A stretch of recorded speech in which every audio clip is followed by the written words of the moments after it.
with just a little over 2.5 minutes to go in regulation. We got to talk about Sam Steele. He didn't score this, but he created this. Thomas Harley ties it. 2 goals in 2 games for Harley. But this play by Steele was really impressive. What was impressive was who he was competing with. I mean, it starts on the right side of Jonathan Quick in one corner, and it's Keandre Miller. Miller is 6'5", 212 pounds, I believe he is. So Steele goes into the corner on the right side of Quick into the corner and pretty much just takes the puck away from Miller. And then Miller and him kind of chase each other back behind the net. They go behind Quick, and now it's Miller and Steele again to the left of Jonathan Quick. And he outmuscles him again, 6'5", 220 pounds or 215, whatever he is. And he kind of turns to and he gets on his backhand, and somehow he makes an incredible pass right on the tape of who else would be down, which defenseman would be down in that area of the ice is Thomas Harley.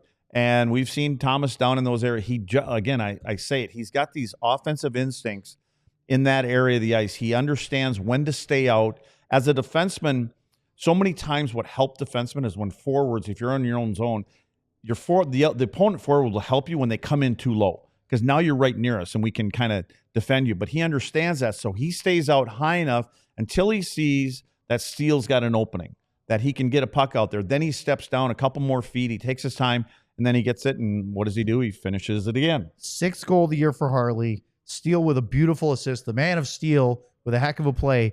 And this is the last chance. Neither team created anything. They had a couple of close calls, but no quality chances in the final 2.5 minutes. So off we go for the second straight game to overtime. Now, Luddy, this has been one of the gripes of a good team and a good season so far, right? Tonight's win was the 25th in 39 games. It's pretty good.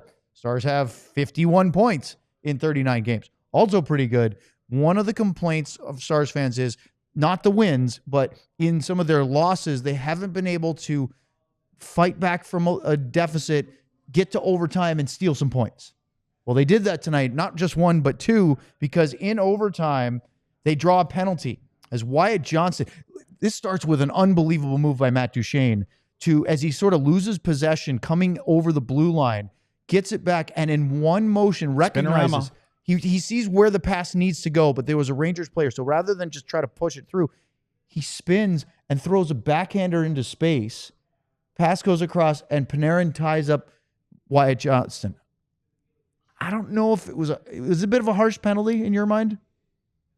Yeah, I mean, I thought the stick of Panarin wasn't on the hands, and he didn't tie up the hands. I thought he had it on the stick, but I think maybe the way you kind of spin around a little bit makes it look like it's more egregious than it probably is, and that's probably why. And again, sometimes if the referee is on that right-hand side of the players, they can't see through them.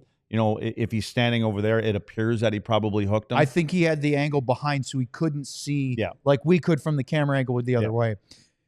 Well, they get the power play. And the Stars' top unit that they put out there, 4-on-3, to win the game in overtime, it was atrocious, ugly.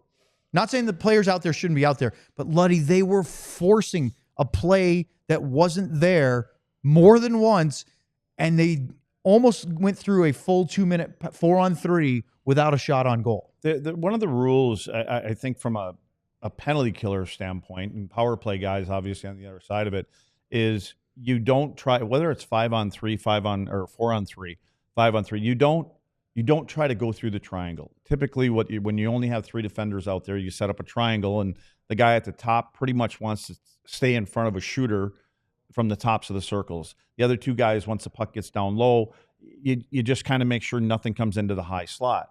Well, Dallas always seemed to want to go through that triangle, and I believe there were at least 2 of them that the high guy would tip away from them with their stick, and they wanted to keep forcing it until they just kind of took a little more direct route. Well, they did a second group. The second unit comes out, less than a minute to go in the power play. Because who was on that group again? The first or the second group? The second group. It was Stankoven, Ben, Robertson, and Harley.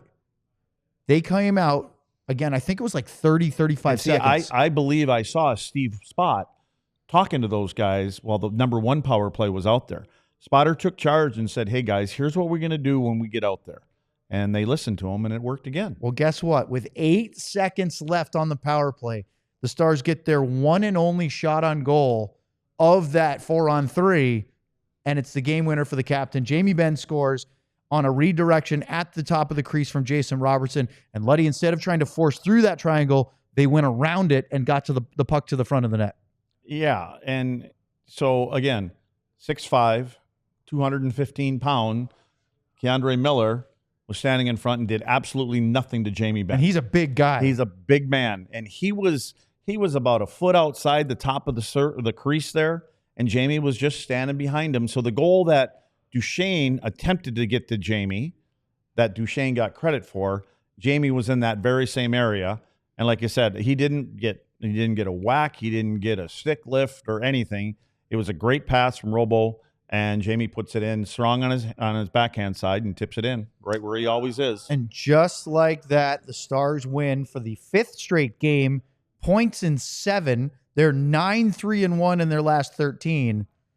You know, for all our little nitpicks, issues here and there, you win 5 in a row, you're feeling pretty good about yourself. You know what? I gotta give shout out to the defenseman. Besides Lyubushkin, who did have to leave the game, and Essa, who did not have any shots on goal tonight, there were 14 shots from the other 4 defensemen. That's really good. So, but that also tells you how that the Rangers are playing. They're trying to pack things in, and I think they're searching for answers, but what it does, it leaves the points wide open. And so the defensemen found a way to get pucks through, so you get 14, 15 shots from only 4 of your defensemen. You know there's some space and time out there.